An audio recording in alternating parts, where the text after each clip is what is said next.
As promised, Joe and Mika. Welcome to your own show, guys. I don't understand. Well, we're supposed to be on vacation. But welcome home. So you guys, so I said it at the top of the show. You guys were on your way to vacation.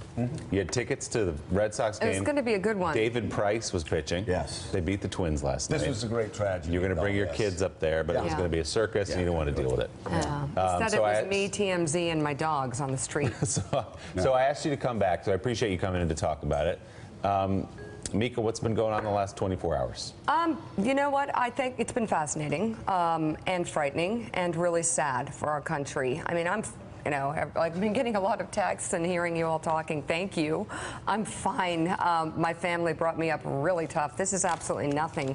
But I think for me personally, but I am very concerned as to what this once again reveals about the President of the United States. It's strange. Yeah, I think so. I mean, we had so many people saying, hey, hope you're okay, hope you're okay, had calls and texts and emails. We're okay. The country's not.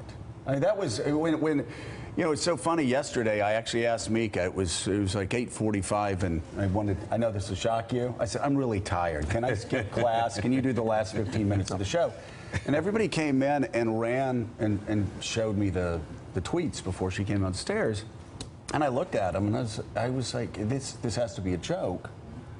The President of the United States is as bad as he's been in the past. He really hasn't gone over the cliff. And then, unfortunately, we learned what we've always learned, and that is that he, for some reason, takes things so much more personally with women. He's so much more vicious with women. I never told the story, but a very well-known congressman who went over to the White House with 20 other members when the president was pitching House members to get through the House, said that he went on this rant about Morning Joe in front of 20 members of Congress while he was trying to pitch the health care bill. And went on and on and on and sort of just brushed me aside. He's a joke, he's a joke. But then this senior member that everybody knows, and we were on the phone, he said, I've never made a call like this. I've been in politics my whole life. He scared me because he was vicious when he turned from you to Mika. His face was red. He started talking about blood coming out of her ears, out of her eyes. And this congressman said, I've been in politics for decades. I've never seen anything like this. And he said, I don't even know why I'm calling you, but I was just scared. I was scared for you guys, and I wanted you to know. And for some reason, we've seen this time and time again with Mika. I will insult him over the Muslim ban or say that he's a racist. I'll say he's a racist with what he said about David Duke. All of these things through the year. And for some reason, he always goes after Mika. And it's always personal with Mika. And he packed about 5 lies into the tweets, which is very productive, 2 tweets, to pack 5 or 6 lies into 2 tweets. But yesterday was just another example of just how deeply personal he is. He attacks women because he fears women. He has a fixation. There is, we did a piece in the Washington Post that we wrote together that kind of goes through everything that happened. But I guess I'll say this now. You know, big picture, my father just passed away. My mother had 2 heart attacks. My daughter just lost a friend. Those are the things I'm really worried about. Those are the things that really deeply impact me and, you know, leave me thinking about it at night and hurting and worrying and thinking about the future. The president's tweets, whether they're personally aimed at me or aimed at me in some way, that doesn't bother me one bit. It does worry me about the country. And I know we have Richard Haass with us. He appears to have a fragile, impetuous, childlike ego that we've seen over and over again, especially with women. It's like he can't take it. And I saw this happening yesterday in real time. We were talking about the Time magazine cover. The White House claims that we attack him. No, we report on his lies. We are upset when he doesn't tell the truth and he bullies people. That is true. We sometimes mock him and have fun with things like we did with President Obama with his bowling. And we were having fun with the Time magazine cover because it was hilarious that anybody would have their country club put up fake Time magazine covers of your boss, or maybe an employer felt they needed to do that. I thought it was hilarious. I still do. I stand by my joke. I knew in real time that the president would be tweaked by that. And I wondered, oh boy, I feel there's going to be a response. And I'll tell you that. Think about it. It is unbelievably alarming that this president is so easily played. He's so easily played by a cable news host. Now, what is that saying to our allies? What is that saying to our enemies? That this president is so easily played. Well, you know, Willie, we got actually a lot of texts, a lot of calls actually from ambassadors and leaders that we've known through the years across the world, just expressing shock. And that's when you go from going, oh, you know what, this is, it's No just big deal, Donald. right. We've known Donald for Can 12 handle it. years. When you're getting emails and calls and texts from people across the world saying, we stand by you like we're a sovereign state. We stand by you, Morning Joe, the Republic of Morning Joe. We stand with Mika. But they said, we stand by you. We stand by Mika. We stand by the show. This is shocking. We don't even know how to respond to this as a country. We don't know how to deal with this guy. And we have friends inside the White House that have told us over the past month they're getting more concerned about his emotional state and also more concerned at the same time Self-control. about what's happening across the world. There are bad things brewing across the world, which we can't say on the air. They know at the DOD, but this is one of the most dangerous times in recent American history. And we have a president who is attacking a cable news host because she dared make a joke about a Time magazine cover. Well, the president of South Korea is here in Washington. He was at the White House last night. There'll be a meeting again this morning. Could not be a more serious time for our relationship with South Korea, given what's happening in North Korea. And so when he arrives in Washington, what he sees on his TV, what he hears around him, his story about tweets about Mika Brzezinski. Yeah. And what's that signal to him about the seriousness of the president? As to the tweets themselves, and I normally, Mika, wouldn't ask No, you these things go on ahead. TV, but you wrote about them in the Please. Washington Post. Yeah. You pointed out a bunch of things that just weren't true in the tweets. Well, it was amazing how many lies he packed into 2 tweets. We did not want to go to Mar-a-Lago. Donald kept calling Joe. Joe went, and he stayed for about 30 minutes. And then he's like, where's Mika? He seemed to want me to go. I didn't want to go. For some reason, he was more interested in Mika being there than me. And so the next night we went, I think on jeans, we walked through this, we thought, okay, let's try to get an interview, talk to Melania, who I like very much.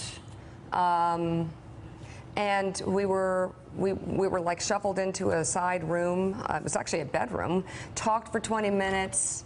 And we left through this party of people dressed to the nines, talk about facelifts. Whoa, Palm Beach. Okay, We hello. love our Palm Beach viewers. That's okay. We love you in Palm Beach. It was amazing. And Facelifts are good. speaking of my face, while we're there, I had my chin tweaked, the skin under my chin. I believe I FaceTimed you. We talked about it. Called Nicole, called all my friends, had a lot of fun with it. I'm pretty transparent about what I do, and I think it looks awesome. It looks Well, how do you do that? It's so easy. I'll talk to you about it. You need didn't it. have to You need answer it. this question. I don't care. Ask all my friends. But see, that's the thing, though, and this is I'm what he not does. He so takes easily- something small, That he thinks he can weaponize. and he can dirty. towards it. He tries to weaponize it, and all he again, this has been one of our great frustrations. He just ends up hurting himself, and you know. You go through Wisconsin, you go through Pennsylvania, you go through Michigan, you go through Ohio, and you go through those 4 states, and you realize there are people there in Iowa that voted for Barack Obama 8 years ago. And they are so desperate Yeah. for some help And we're talking about that they voted for Donald Trump this time because they wanted somebody who would fight for them. And instead, Willie, all they've gotten is somebody that will fight for himself and pick fights with people that don't matter. Like, if you don't like our show, and if you care about what's good for America, turn us off. Hey, I wrote in the Washington Post piece with Mika that it's better for America and the world if he just turns his 80-inch television set to Fox and Friends and keeps it there. Yeah, it'll make him And happy. stay calm, stay in the bubble, And, like, I'm worried. we'll all be fine. I think the sign here is that we might have a bigger problem. I've said this before. Well, I've been trying to drill this point home. I think we have a much bigger problem on our hands. I think members of the administration, members of the cabinet, members of Congress have a really big problem on their hands. And that's very worried. That's also because we've known him so Very long. disturbed. And I know, Donnie, you've known him for a long time. The guy that's in the White House now is not the guy we knew 2 years ago. Not the guy even that's in the White House close. now is not even close, because the Donald Trump we knew for the better part of 10, 12 years was always in on the joke. Yeah. He'd go, here's Trump water, and then it'd wink at you. Yeah. Right? And here's this. Hey, look at it. And it'd always wink, kind of like, they love that. Yeah. Yeah, look, they love that. Yeah. You know, it's like they just come here and they love seeing my name. It makes them feel like they're part of something. He was always in on the joke.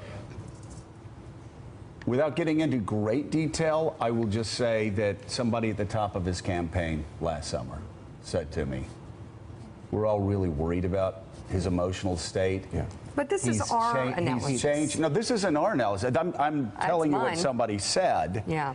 This guy is not even the same person he was a year ago. It's interesting. I always used to use those words, he's in on the joke. Yeah, I want everybody to really read your Washington Post piece today, because the top of it is something we've been talking about. He's not well. I think the real net of all of this is beyond the obvious of what was all atrocious about the tweet. He's not of sound mind. That's somebody that clinically you look at and say, there's something wrong there. And I think, I don't know what the doctors in the White House situation is, I don't know, but this is the man who's got his hands on the code, and he's clearly not well. I'm not a well, and the question is, really, he's mentally ill. When do you stop doing things that are in your best interest and start doing things that are obviously going to hurt you, bring harm to you, bring harm to people around you? And he's been acting that way for some time now. Well, the Russia tweets have been a case study in that. Every time he tweets about Russia, he's made it exponentially worse for him. Everything he has said publicly and done publicly has made it worse. If he had some restraint, he'd actually be helping himself, but he contradicts his own best interests. I also think there's something that you've talked about a lot. If you look at George W. Bush or Bill Clinton, you've got to have, and Barack Obama, you've got to have a thick skin. You just have to be president. We were just talking about a story that we've told many times that a friend of ours told us about George W. Bush and all the noise on cable news and all the noise in the media when he was president about he should be impeached and he's shredding the Constitution and he's Hitler and everything else. And he goes in and he's told one night that Keith Olbermann had gone after him in that night in a pretty vicious way. And this was pretty deep a couple into it. years into it, like 2007, 2008. He's told that Keith Olbermann had said something pretty serious about him, and it's getting good pickup, and we just thought you should know. And George W. Bush looked at this White House communications person and said, Keith Olbermann? Why is he talking about me?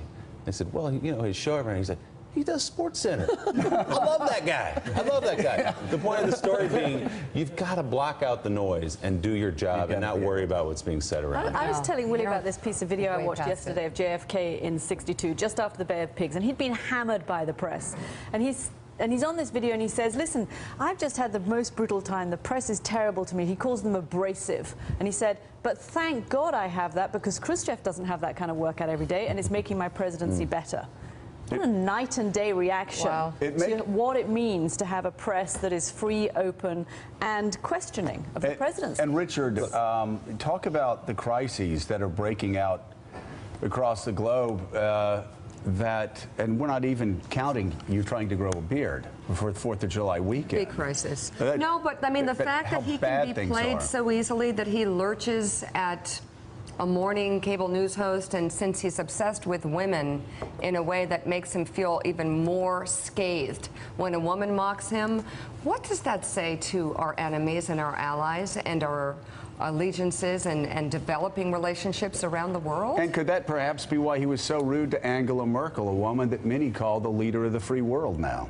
Look, words you want or adjectives you want associated with the president are careful, disciplined, sober. You want someone of good judgment, because this president is going to have to make decisions that literally will affect the lives of every person on the planet.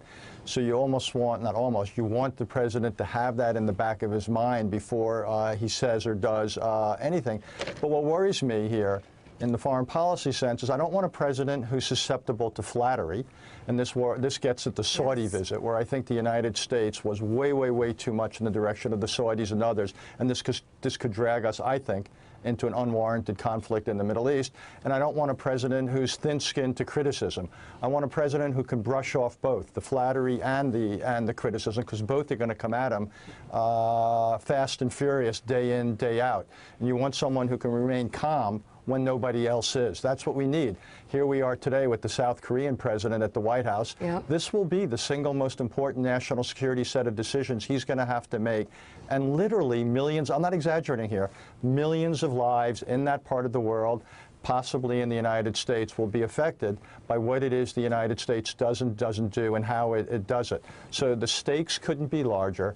Yeah. And here we are, quite honestly, having this conversation. And the juxtaposition between the stakes coming at us in the president's inbox and where we are in terms of this conversation as a country, the contrast between the two cannot make anybody in or out of this White House feel comfortable. No, and you think about him responding to my tweaking him about the Time magazine covers. You think about, Willie, that spooky cabinet meeting where everybody went around the table and complimented him. This appears to be a man that cannot take the tiniest tweak from a woman on cable news, but requires his cabinet to speak at length about his greatness, especially in the middle of a presidency that appears to be struggling, low approval ratings, and very few accomplishments. Well, he's not in reality. Never been any question that he requires daily, if not hourly, affirmation. Yeah. I want to ask you guys about something else you published in the Washington Post piece this morning. It's something, again, we've talked about in private. You've never talked about on television, but I'm already getting a lot of questions about it, so I want to give you the chance to explain. I'll just read a quote. This year, top White House staff members warned that the National Enquirer was planning to publish a negative article about us unless we begged the president to have the story spiked. We ignored their desperate pleas. What exactly happened there, to the extent you're comfortable talking about it? Well, I mean, I'm comfortable talking. I mean, I think we have to talk about it now because it explains the relationship and his really strange obsession with this show, and in particular, his really disturbing obsession with Mika. We got a call that, hey, the National Enquirer is going to run a negative story against you guys, and it was, Donald is friends with, the president is friends with the guy that runs the National Enquirer. And they said, if you call the president up and you apologize for your coverage, then he will pick up the phone and basically spike the story. I had, I will just say, 3 people at the very top of the administration calling me. And the response was like, are you kidding me? I don't know what they have. Run a story? I'm not going to do it. The calls kept coming and kept coming, and they were like, call. You need to call. Please call. So, come on, Joe, just pick up the phone and call him. It's blackmail. And let me explain what they were threatening. They were calling my children. They were calling close friends. You're talking about the National Enquirer. Yeah. And they were pinning the story on my ex-husband, who would absolutely never do that. So I knew immediately it was a lie and that they had nothing. And these calls persisted for quite some time. And then Joe had the conversations that he had with the White House where they said, oh, this could go away. So I just want to be very clear here. Wow. The National Enquirer is harassing your children, your daughters, who are teenagers. Yeah. And it's, and then Joe in turn is getting calls from the White House. Saying, by the way, they're also, I was at Mika's house for a few minutes and came out, and there was a guy in a van that was staked out there watching. It was clear that he was from a tabloid, and he started asking questions. And then after all this started happening, that's when we started getting calls from the White House saying, if you call, you need to call the president, and we'll And our do what we can. response, talking to my ex-husband, talking to Joe, talking to my kids, was, screw it, let them run it. Just go ahead and run it. By the way, they ended up running something. And they interviewed a guy who said, yeah, I seen him there for about a year. He comes in, he buys about, you know, three 6-packs of beer a week here in my store. I've never, hold on. I've never bought a beer. You can check it out. I'll be Gary Hart here. Follow me around.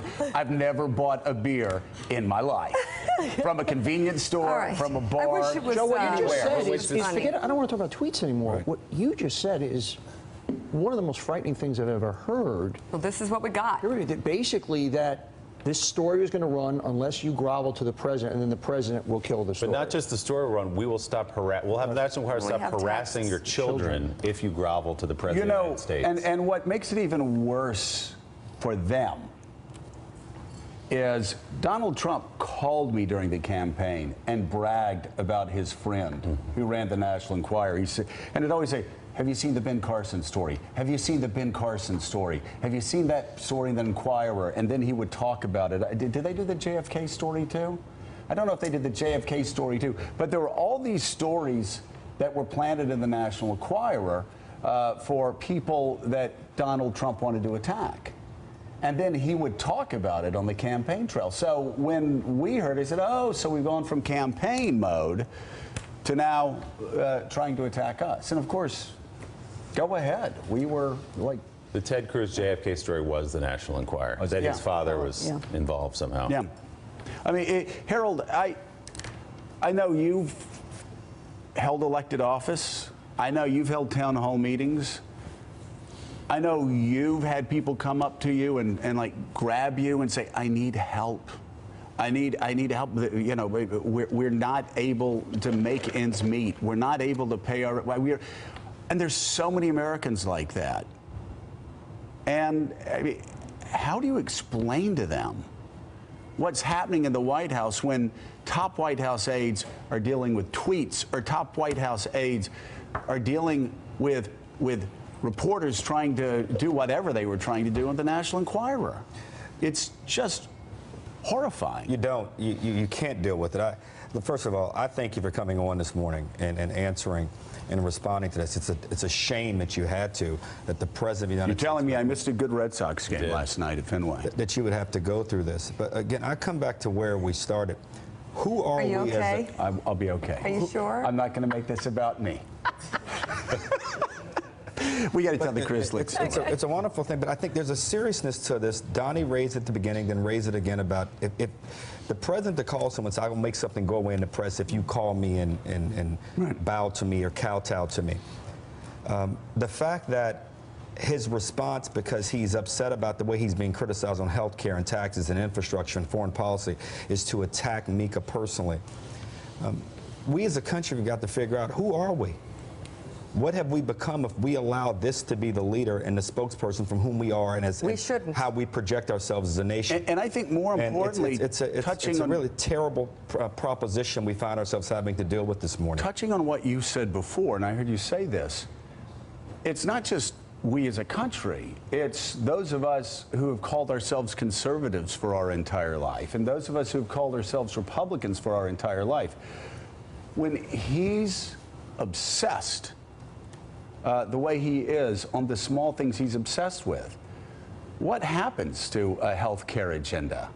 You don't move a health care agenda forward. You don't have conversations about how, you know, getting free enterprise and free markets in healthcare could drive down the cost. You don't talk about passing tax reform that would make Americans more competitive with the rest of the world, or get how many trillions that are offshore back invested in the United States, which would put working class people from Wisconsin to Pennsylvania back to work. You don't get to talk about regulatory reform. You don't get to talk about using that money for infrastructure and rebuilding our country. I had somebody coming back from Russia saying their infrastructure is incredible. China's infrastructure is incredible. They said you should see the roads. You should see the trains. They are rebuilding. China did the same thing 5 years ago. We're not doing this because we have a president, Harold, that is obsessed with the smallest of things. Everybody has lapses in judgment, and they say terrible things or things they don't agree with. But when you say those things, you come back, as someone said to me, a great friend said to me the other day, good judgment at the end of the day is better late than never. And you would hope at some point when you say something crazy, you come back and say, I didn't mean that. I got caught up in the moment. This president is yet to apologize for this. No, that's not going to happen. And he had his never White House does. spokesperson come out and say, this is what you bargained for. This is what you voted.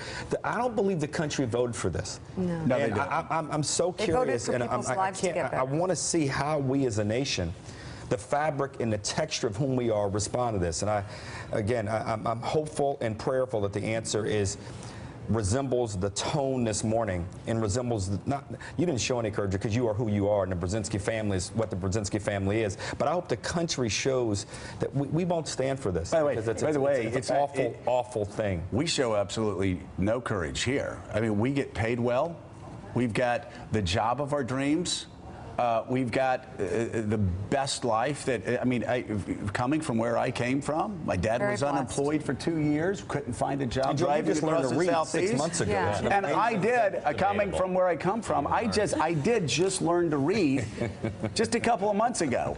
Yeah. So we're extraordinarily lucky, but Kathy, I'm really worried. I don't want to pound this in the ground too much, but there are people that are hurting out there. Average wages for working class Americans have declined in real terms since 1974. Their health care costs are going up. Deductibles are going up. Premiums are going up. Their coverage is getting worse.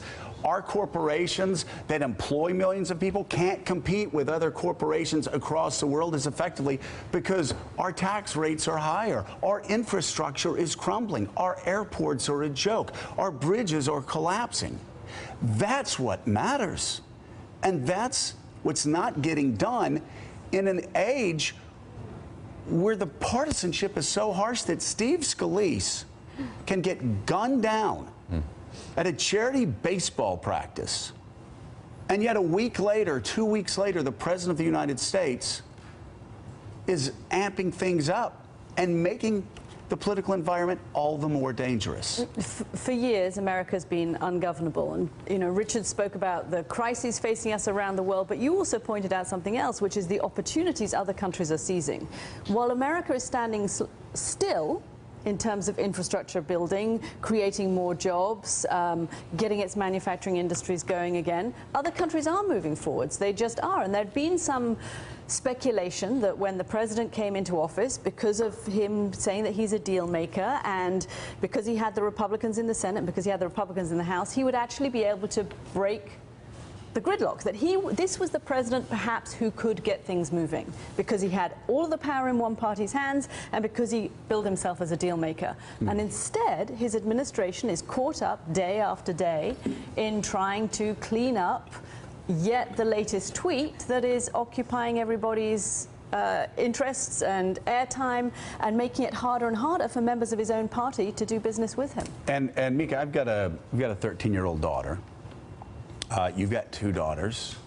And I'm concerned about the messages that are being sent from this president. Just like we've said it before on the show, both of us, we were concerned about the messages that were sent to boys and girls when Bill Clinton was in the White House.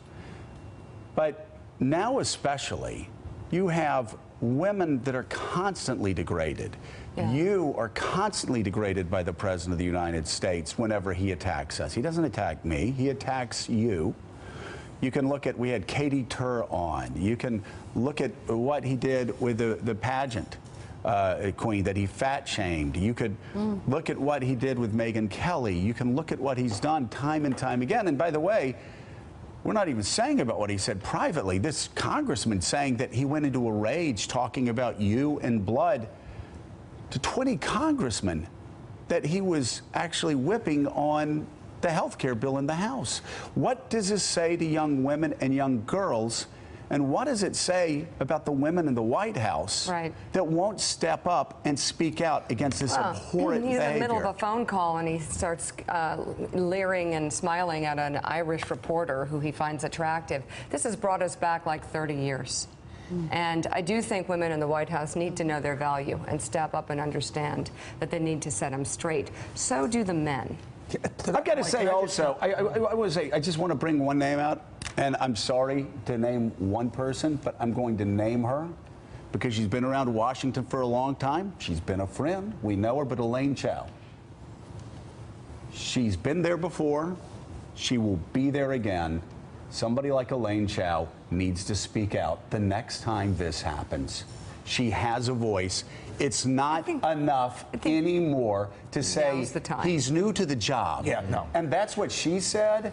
That's what others have said. Well, he's new to the job. Wait, I would not allow, I've got 4 kids, Donnie. I would not allow any of my children to behave this way. And if they did behave this way one time, I would take care of it. Instead, a lot of these Republicans and cabinet members are going, oh, it's disappointing. Yeah. Would you say that to your 5-year-old if your 5-year-old went out and smacked or insulted somebody? Well, if somebody said No. this about my daughter, and I once again, I'm going to elevate the conversation. Donald, if you're watching, we're from Queens. I'll meet you in the schoolyard, brother. You need to be schooled. Okay. No, I'm serious. This is where this needs. Can you put the sunglasses back? this is our problem. He's a coward. He's a coward. We want to take ill it, coward. We want to take it out of the school. I don't want to. Well, I do. Okay, I'm I sorry. want to I'm teach my worried- children to treat people with respect and to do unto others as you would have them do unto you. And just stop the insanity. Willie, we're not going to get Washington fixed as long as this continues and as long as Republicans turn a blind eye to it. And it's not about being new to the presidency. You'd have to be new to humanity. Right. Well said. To know not to say something Well like said. that, not just to a woman, to another human being. Well said. And especially when you're the most famous person now on the face of the earth, Donald most Trump, powerful. and most powerful. And everybody listens to every word you said, and it sets the tone for people who believe in you and follow you. And let's You end it can't on do this note. He has once again shown the world that he can be played. He can be tweaked. He can be goaded so easily that it's frightening. Well, And we'll leave it there. What does that mean for North Korea? What does that Yeah. mean for Vladimir That's what I'm Putin, worried who about. he's- I'm fine. One piece of bad news. Yeah, what's that? The Sox are in Toronto now. So I know. we're going They to go on left town. vacation We're now. gonna go to Toronto. Can Where you you guys guys take going? care of this? I left think I'll be mentioning where I'm going. Connie, you've TMZ done called enough. my 2 male dog bitches. I don't get it, but that's what happened. TMZ, she had her dogs. I went walking with my dogs. What was the headline? They're both boys. And What it was the said, headline? What did they Bitches have her back. Oh, excuse my She's language, walking. but it's No, as she's in walking female 2 dogs. She's walking her 2 dogs. She actually got 14 dogs. My kids were very impressed. 18 chickens, 12 rabbits. No. You want to do a story? 13 That's the chickens. story. 13. How's chickens. Nugget? Nugget's good. Okay. Yeah. All As long as Nugget is not affected Nugget's by this. awesome. Little bit getting All right. cannibalized. All right, You guys. go low. Hey. Okay. Mika goes to the chicken. chickens. Go on vacation. All right. Bye, Thank guys. you so much. Bye. All See you right. later. Hey, guys, happy 4th. Not We'll be again. right back on Morning Happy Joe. 4th, America. Thanks for checking out MSNBC on YouTube, and make sure you subscribe to stay up to date on the day's biggest stories. And you can click on any of the videos around us to watch more from Morning Joe and MSNBC. Thanks so much for watching.